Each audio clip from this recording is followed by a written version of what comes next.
नमस्कार, news India आप देख रहे हैं। मैं आपके साथ सागर मिश्रा। आप देख रहे हैं हमारा खास प्रोग्राम मिस्टर चीफ मिनिस्टर, एक ऐसा शो जो आपको सीधा आपके प्रदेश के मुख्यमंत्री से जोड़ेगा, जिसमें आपको पता लगेगा कि आपके राज्य के सीएम ने क्या कुछ किया है, दिन भर उन्होंने किन कार्यक्रमों में हिस्सा लिया और आपके प्रदेश को क्या क्या सौगातें मिली हैं। इस शो के जरिए हम आपको बताएंगे कि आज देश भर के मुख्यमंत्रियों की क्या क्या गतिविधियां रही हैं, जनता और प्रदेश के विकास के लिए क्या क्या अहम कदम उठाए गए, जिनका आपसे सीधा सरोकार होगा। आज हम शुरुआत करेंगे राजस्थान के सीएम अशोक गहलोत से।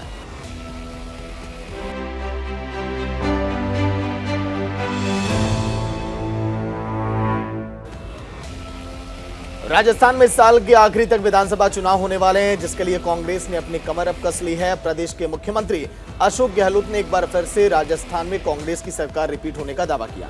उन्होंने कहा कि देश में राजस्थान पहला ऐसा राज्य है जहां गरीब, बेरोजगार और महिलाओं को ध्यान में रखते हुए बजट दिया गया है।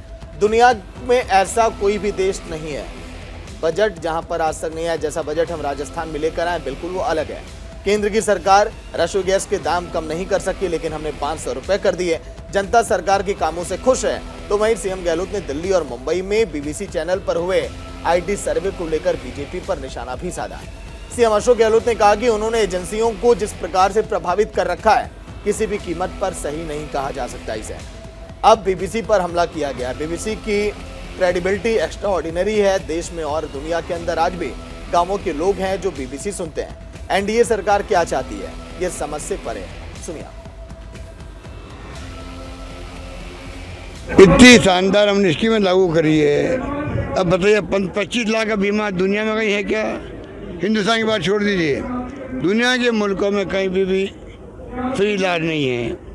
ओबामा केयर शुरू हुआ था अमेरिका के अंदर, वो भी कामयाब नहीं हो पाया है। और पहले 10 लाख का किया, 25 लाख का किया। तो आप सोच सकते हो कि हमारा कमिटमेंट आम आदमी के साथ में है, ये मैं कह सकता हूँ। हमने कोरोना मैनेजमेंट किया था, शानदार किया था, उसकी तारीफ पूरी दुनिया के अंदर हुई थी। तो मुझे उम्मीद है कि ये लोग कितनी कोशिश कर लेंगे, कितना ही साधन झोंक देंगे, जनता को भ्रमित करने के लिए कोई कमी नहीं रखेंगे, तब भी इस बार मन ही मन के अंदर आम जनता को विश्वास है हमारे प्रति। जो हमने काम किए हैं उसको भूल नहीं सकते, उनके हित में काम किए हैं। और ये सरकार बदलती है, पहले भी हमारी स्कीम बंद कर दी इन लोगों ने, इनका कोई भरोसा नहीं है।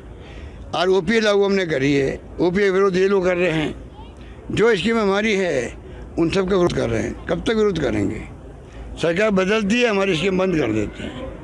और मैं उम्मीद करता हूँ इस बार लोग समझ गए हैं और सरकार रिपीट करेंगे, ये मुझे उम्मीद है। हो क्या रहा देश के अंदर, चिंता का विषय बना हुआ है, देश की दिशा में जाएगा इस प्रकार। अब बीबीसी पे हमला किया है। बीबीसी की क्रेडिबिलिटी एक्स्ट्राऑर्डिनरी है, देश में दुनिया के अंदर एक्स्ट्राऑर्डिनरी है ये। आज भी गाँव के लोग जो है बीबीसी सुनते हैं और ये कहते हैं हाँ बीबीसी में न्यूज आ गई।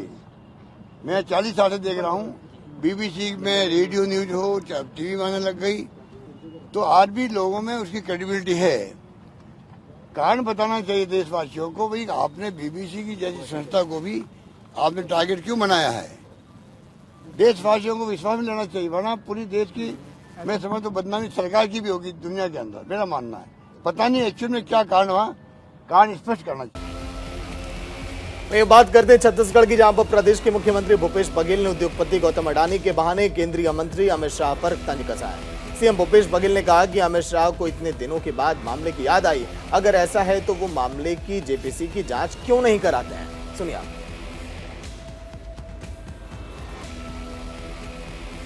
बहुत अच्छी बात बोले हैं शाह जी, बोले हैं तो बात तो बहुत गंभीर है, लेकिन ये लाइन बोलने में उनको लगभग 24 तारीख की घटना है और उसके बाद बोले हैं कब है 14 तारीख को, तो 14 से 20 दिन लगा, 20-21 दिन लगा एक लाइन बोलने में। तो फिर जेपीसी की जांच क्यों नहीं करा देते? यदि कुछ नहीं है तो नाम क्यों नहीं ले रहे हैं? उसके बारे में चर्चा क्यों भाग रहे हैं लोकसभा राज्यसभा से? जेपीसी की मांग कर रहे हैं। इससे पहले मंगलवार को मुख्यमंत्री भूपेश बघेल ने एक बार फिर से भारतीय जनता पार्टी पर निशाना साधा। सीएम बघेल ने कहा कि राज्य में बीजेपी सरकार ने आदिवासियों की हजारों हेक्टेयर जमीन को छीन लिया। वहीं हमने आदिवासियों की जमीन को वापस करने का काम किया है। इतना ही नहीं, अगर सरकार ने जरूरत पड़ने पर जमीन ली भी थी तो हमने आदिवासियों को मुआवजा भी दिया है। हमारी सरकार किसान आदिवासी के साथ है। इस दौरान सीएम भूपेश बघेल ने बीबीसी पर हुई आईटी सर्वे को लेकर बीजेपी पर हमला बोला और कहा कि जिस बीबीसी के लिए कभी पीएम खुद कहते थे कि वो बीबीसी कह दें, उसे सच मानो। आज उस पर इनकम टैक्स का छापा डालकर आवाज को दबाना चाहते हैं। वहीं राज्यों में नक्सलियों की तरफ से की गई बीजेपी नेताओं की हत्या पर भी सीएम ने बयान दिया और कहा कि किसी भी नक्सली हिंसा में हत्या की हम सब निंदा करते हैं, लेकिन बीजेपी इस की आड़ में राजनीतिक लाभ ले रही है। बीजेपी सरकारी एजेंसियों से जांच क्यों नहीं कराती है, सुनिए आप। सवाल इस बात का है कि इन 4 वर्षों में आदिवासियों की जमीन नहीं ली गई। भारतीय जनता पार्टी के शासन में हजारों एकड़, हेक्टेयर कहूंगा, हजारों हेक्टेयर जमीन आदिवासियों से छीन ली गई। हमारी सरकार ऐसी है जिन्होंने आदिवासियों की जमीन वापस किया और आज की तारीख तक के एक भी आदिवासी की जमीन हमने नहीं ली और लिया भी है। ये तो 2 गुना कर दिए थे, हम 4 गुना के हिसाब से मुआवजा दे रहे हैं। यदि कहीं जरूरत पड़ी तो हम ये भी 4 गुना दे रहे हैं मुआवजा, जो सेंट्रल गवर्नमेंट, जो यूपीए सरकार में जो जमीन अधिग्रहण बिल पास हुआ था उसके हिसाब से दे रहे हैं। और ये बिल बनने के बाद तो पहली सरकार है, सिंगूर में भी आंदोलन हुआ था, आज तक की जमीन वापस नहीं हुआ। छत्तीसगढ़ सरकार है जो आदिवासियों की जमीन वापस किया, 1700 किसानों की 4200 एकड़ जमीन हमने वापस किया है। तो हम तो किसानों के साथ, आदिवासियों के साथ ये सरकार खड़ी है, कांग्रेस पार्टी खड़ी है। देखिए, जो भी केंद्र सरकार के खिलाफ आवाज़ उठाएगा उसको कुचल दिया जाएगा। आज यदि कांग्रेस पार्टी आवाज़ उठाती है तो उनके खिलाफ कार्रवाई होती है, क्षेत्रीय दल के लोग करते हैं तो उसमें कार्रवाई होती है। हम लोग यहाँ कहीं आसाम प्रचार करने चल दिए, उत्तर प्रदेश के चल दिए। मैं तो जब भी कांग्रेस जन यहाँ से दूसरे प्रदेश प्रचार करने गए तब ITID DRI का रेड पड़ा छत्तीसगढ़ में। अभी राहुल जी केवल पूछ दिए कि अडानी और मोदी जी का संबंध क्या है, कितने बार प्लेन में वो गए हैं, इतना सवाल किए हैं, तो अब उसको लोकसभा के कार्रवाई से भी उसको हटा दिए। खड़गे साहब ने जो सवाल उठाए उसको भी डिलीट कर दिया और उसको नोटिस दे रहे हैं। आप हमारे खिलाफ सवाल कैसे पूछ सकते हैं? और अब बीबीसी ने जो यदि कुछ किया है तो उसको भी पूरा मीडिया हाउस को ये संदेश दिया जा रहा है, आप हमारे खिलाफ बोल नहीं सकते। जब बीबीसी को, जो अंतर्राष्ट्रीय न्यूज़ एजेंसी है या मीडिया हाउस है और स्थापित मीडिया हाउस है, खुद प्रधानमंत्री जी कहते थे कि यहाँ के ऊपर विश्वास मत करो, बीबीसी यदि कह दे तो सही है। वो उसको भी आप IT के रेट डाल रहे हैं, सारे कर्मचारियों को फोन ले लिए हैं, तो इसका मतलब ये संदेश दे रहे हैं यहाँ प्रजातंत्र नहीं है और हमारे खिलाफ जो भी आवाज़ बुलंद करेगा उसके साथ यही व्यवहार होगा। तो जो आवाज़ उठा सकते हैं इस दौर में, उसका स्वागत है। नक्सली के द्वारा किए गए हत्या की जितनी भी निंदा की जाए कम है। नक्सली पहले बम ब्लास्ट करते थे, कैंपों में हमला करते थे, आज उसकी कमर टूट गई है। अब वो कैंपों पर हमला नहीं कर पाते क्योंकि अब हमारे जवान उनके मान में घुस के हमला करते हैं। अब परिस्थिति बदली है। उसके बाद ये सिमट भी गए हैं। अब वो कहीं कहीं जाके खुद अपने अस्तित्व को बताने के लिए वो हत्याएं कर रहे हैं। नक्सली सिमट भी गए हैं, कमज़ोर हुए हैं। भारतीय जनता पार्टी आंदोलन कर रहे हैं, उनकी पार्टी है, उनका निर्णय है, उसमें हमें कुछ नहीं कहना है। लेकिन मैंने उस दिन भी कहा, इस घटना की यदि जांच कराने NIA की ज़रूरत है, हमसे पूछने की भी ज़रूरत नहीं है। इसके पहले जितनी घटनाएं हुई NIA घुस आया, हमसे पूछा भी नहीं, इसमें भी जांच कर लो। भीमा मंडावी जांच में क्या हुआ? और उसके पहले झीरम घाटी के घटना घटी जिसमें हमारे प्रथम पंक्ति के सारे नेता शहीद हो गए, उसके बारे में NIA की रिपोर्ट क्या है? और इसमें षड्यंत्र नजर आ रहा है रमन सिंह जी को, भारतीय जनता पार्टी, और हमारे प्रथम पंक्ति के सारे नेता शहीद हो गए और हम लोग चीख के कह रहे हैं इसमें ये राजनीतिक आपराधिक षड्यंत्र है। तब वो मौन रहे और आज इसमें उनको षड्यंत्र नजर आ रहा है, बिल्कुल जांच कराए। सेंट्रल एजेंसी कौन रोक रहा है? जांच कराए ना। लेकिन अब वो राजनीतिक लाभ उठाने के लिए, यही रमन सिंह जी कहते हैं, इसमें राजनीतिक चश्मा से नहीं देखना चाहिए। सैकड़ों बयान होंगे उसके, और आज खुद आंदोलन कर रहे हैं। क्या चाहते हैं, बताने क्या मतलब है? वहीं दूसरी ओर पश्चिम बंगाल की मुख्यमंत्री ममता बनर्जी ने भी बीबीसी के दफ्तरों में आईटी सर्वे को लेकर केंद्र पर हमला बोला। सीएम ने कहा कि बीबीसी पर आयकर सर्वे बेहद दुर्भाग्यपूर्ण है। ये बीबीसी सरकार का राजनीतिक बदला है। उन्होंने कहा कि बीबीसी पर आयकर विभाग सर्वे प्रेस की आजादी को प्रभावित कर रहा है। एक दिन भारत में मीडिया बचेगा नहीं। सुनिए आप। It is not only affecting the freedom of press. There will be no media in this country. Media is already controlled by them. I'm sorry to say, media cannot raise their voice. If they raise their voice, their management will just cut their service within 24 hours. This is their controlling power. Because of the documentary, because of the... Something, speech will be golden or speech will be silver. The silence is better. Whatever I am speaking, you can guess. They cannot hide their double face. तो चलिए बात करते हैं UP के CM Yogi Adityanath की, जिन्होंने गोरखपुर में पिपरी में प्रदेश के पहले महायोगी गुरु गोरखनाथ आयुष यूनिवर्सिटी में ओपीडी सेवा का शुभारंभ किया। इस मौके पर सीएम योगी ने कहा कि टूरिज्म के अनेक अवसरों में महत्वपूर्ण अवसर हेल्थ टूरिज्म में भी है। आयुर्वेद, योग, प्राकृतिक चिकित्सा के क्षेत्र में ज्यादा संभावनाएं हैं। सीएम ने कहा कि आयुष यूनिवर्सिटी हेल्थ टूरिज्म में नए अवसर देगा। यहाँ सर्टिफिकेट, डिप्लोमा और डिग्री के कोर्स भी चलेंगे। युवाओं को ट्रेनिंग दी जाएगी। घर घर आयुष के नए नए कार्य मिल सकेंगे। सीएम ने आगे कहा कि पीएम नरेंद्र मोदी के मार्गदर्शन और प्रेरणा से यूपी एक जिला, एक मेडिकल कॉलेज का लक्ष्य हासिल करने की दिशा में बढ़ चला है। सुनिए। आधुनिक चिकित्सा पद्धति एलोपैथ के माध्यम से जहां आगे बढ़ रही है, वहीं साथ ही साथ परंपरागत चिकित्सा पद्धति आयुष के माध्यम से भी हम लोगों को आरोग्यता, संपूर्ण आरोग्यता को प्राप्त करने की दिशा में आगे बढ़ा सकें।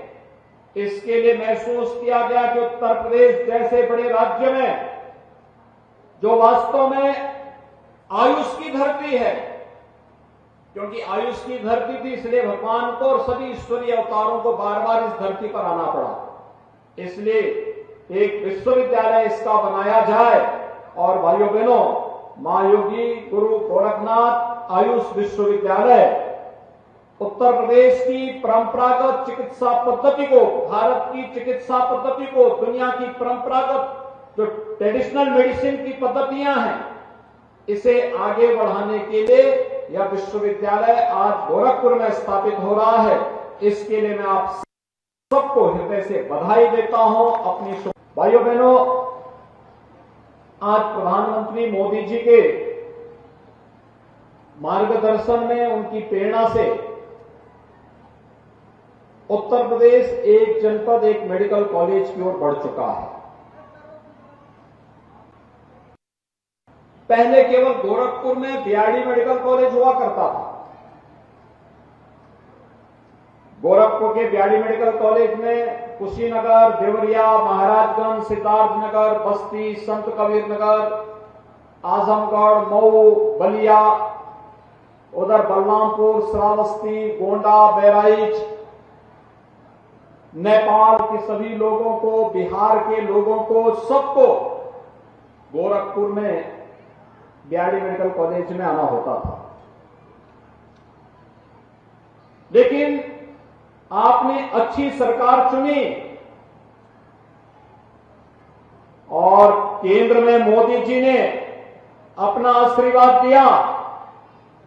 प्रदेश में भी भारतीय जनता पार्टी की सरकार आई। आज परिणाम क्या है? गोरखपुर में बीआरडी मेडिकल कॉलेज जो बंदी के कगार पर था, उसमें सुपर स्पेशलिटी ब्लॉक की स्थापना हो गई। गोरखपुर में एम्स की स्थापना हो गई। कुशीनगर में मेडिकल कॉलेज बन रहा है। देवरिया में मेडिकल कॉलेज प्रारंभ हो चुका है। महाराजगंज में भी मेडिकल कॉलेज के निर्माण का कार्य प्रारंभ होने वाला है। सिद्धार्थनगर में मेडिकल कॉलेज प्रारंभ हो चुका है। बस्ती में मेडिकल कॉलेज प्रारंभ हो चुका है। संत कबीर नगर में भी हम इस प्रक्रिया को आगे बढ़ा रहे हैं। हर जनपद में एक मेडिकल कॉलेज निर्माण की कार्रवाई को तेजी के साथ आगे बढ़ाया गया है। वहीं दूसरी ओर यूपी के उप मुख्यमंत्री केशव प्रसाद मौर्य ने कानपुर देहात में मां बेटी के जिंदा जलने के मामले में बयान दिया। उन्होंने कानपुर देहात में हुई घटना पर दुख भी जताते हुए घटना को दुर्भाग्यपूर्ण बताया। कहा कि इस मामले में उच्च स्तरीय जांच की जा रही है, साथ ही गिरफ्तारियां भी शुरू हो गई। किसी भी दोषी को बख्शा नहीं जाएगा। इस दौरान डिप्टी सीएम मौर्य ने विपक्ष पर भी निशाना साधा और विपक्ष पर मामले में राजनीति करने का आरोप भी लगाया।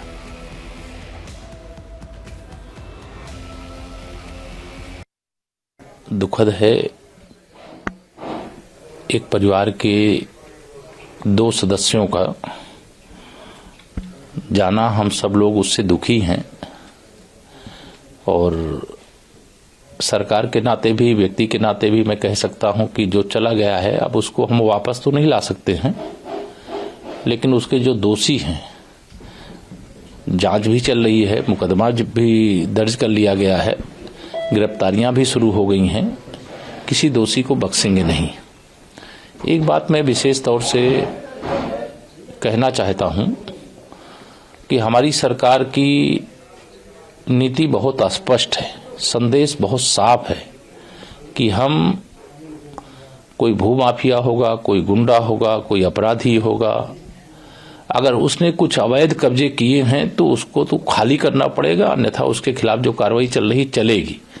लेकिन किसी गरीब आदमी को अगर उसके पास रहने का स्थान नहीं है, उसके पास अपने पशुओं को बांधने का स्थान नहीं है, उसको अपने घर के जो थोड़े बहुत सामान रखने का सामान नहीं है, और अगर वो ग्राम समाज की जमीन हो या कोई सरकारी जमीन हो, उसमें अगर उसने काफी लंबे समय से अपना उपयोग करता चला आ रहा है, तो ये निर्देश है कि गरीब को छेड़ो मत और माफिया को छोड़ो मत।